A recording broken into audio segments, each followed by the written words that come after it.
Now, there's lots to talk about. You've got your book, 10 Years to Save the West, or to save Western civilization, I guess.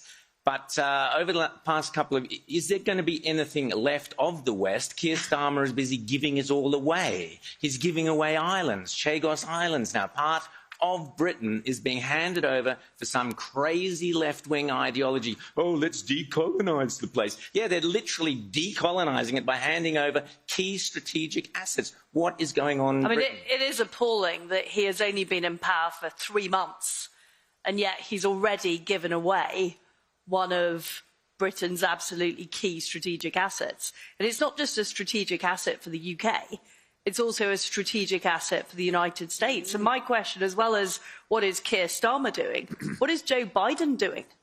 Because it seems that the Americans have also signed up to this.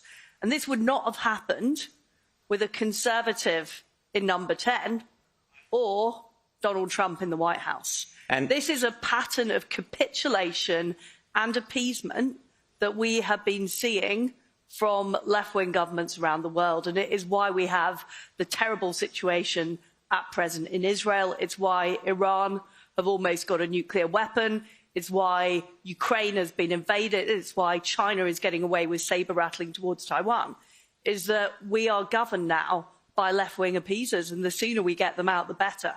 Because otherwise the West is in serious trouble, which is what my book is about. And surely our great hero, Margaret Thatcher, would be spinning in her grave because she fought. British youth gave their lives to defend the Falkland Islands, and already they're saying, well, if Chagos is gone, what's going to happen to Gibraltar? What's going to happen to the Falklands? Well, that's absolutely right. And it was a turning point for the United Kingdom, showing that we were prepared to defend our territory and protect the future of the Falkland Islanders. And I fear that we are in a similar situation now to the situation we were in the 1970s, of a declinist Britain that doesn't believe in our values, and we've certainly got a government that doesn't believe in our values, and we're prepared to just give things up, which we'll never get back.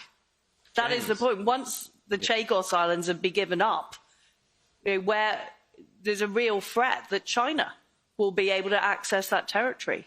Well, not only access it, but also, you lose this great sort of listening post and strategic post in the Indian Ocean. But I'm glad you mentioned values, because this seems to be at the absolute heart of so much of what we discuss on this program every week, and what I know a lot of people out there are concerned about.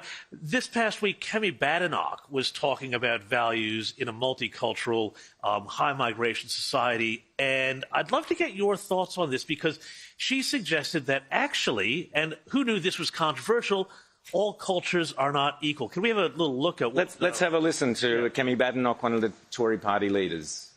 Potential. Now, you've written this morning about immigration, and you write that we cannot assume that all cultures are equally valid. So which cultures, in your view, are less valid than others? Oh, lots. Cultures that believe in child marriage, for instance, or that women don't have equal rights. I actually think it's extraordinary that people think that's an unusual or controversial thing to say. Of course, not all cultures are equally valid. So, Liz Truss, I want to ask you, should countries like Britain and also Australia, where we've also seen a large contingent of people who don't seem to subscribe to Western values and are supporting, Hezbollah and people like that, do countries need to be more selective about the cultures that they bring in to join their families? Yes. Yes. and not easy. Not a straight answer.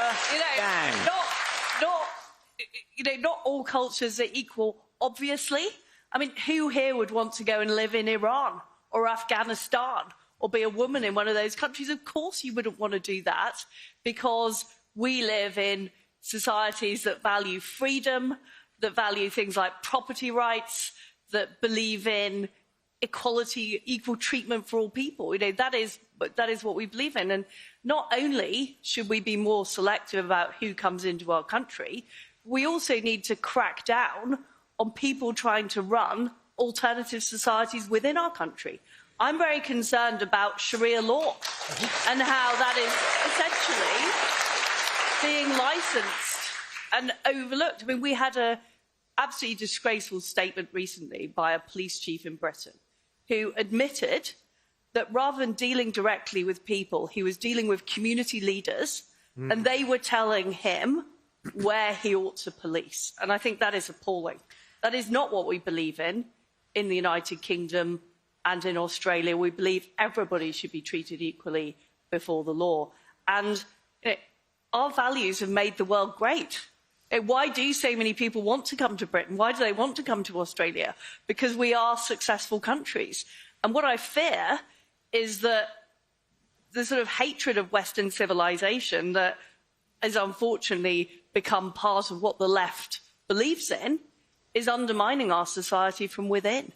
But we've seen that happen in the UK under consecutive Tory governments, this two-tier policing, two-tier justice system, the grooming scandal where thousands of girls were systematically abused and authorities were too scared to do anything because of PC considerations, all under a Tory government.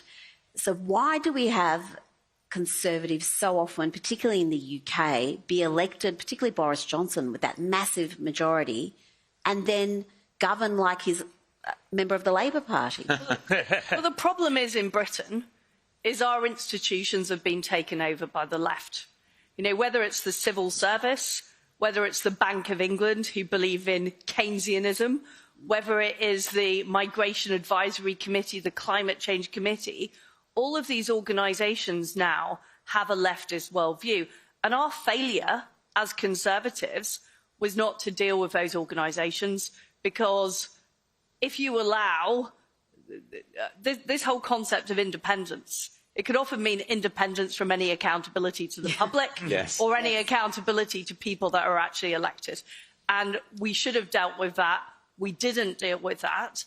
And that is why we ended up, after 14 years of Conservative government, having record immigration, the highest taxes for 70 years, and the government spending 45% of GDP. So let that be a lesson to everybody. Unless you fix the structures, unless you're prepared to repeal laws like Tony Blair's Human Rights Act, Tony Blair's Climate Change Act, Tony Blair's Equality Act, I think actually that was Gordon Brown, but unless you're prepared to repeal those things, you end up in a straitjacket set by the left. And that was what happened. Why wasn't this scorched earth policy adopted at some point, where you see the bureaucracy is the problem, it's obstructing any change you want to make? Why can't you, if you're in power, make some drastic changes and put your people in positions? Well, personally for me, so I was first elected in 2010, which is when the Conservative government got in.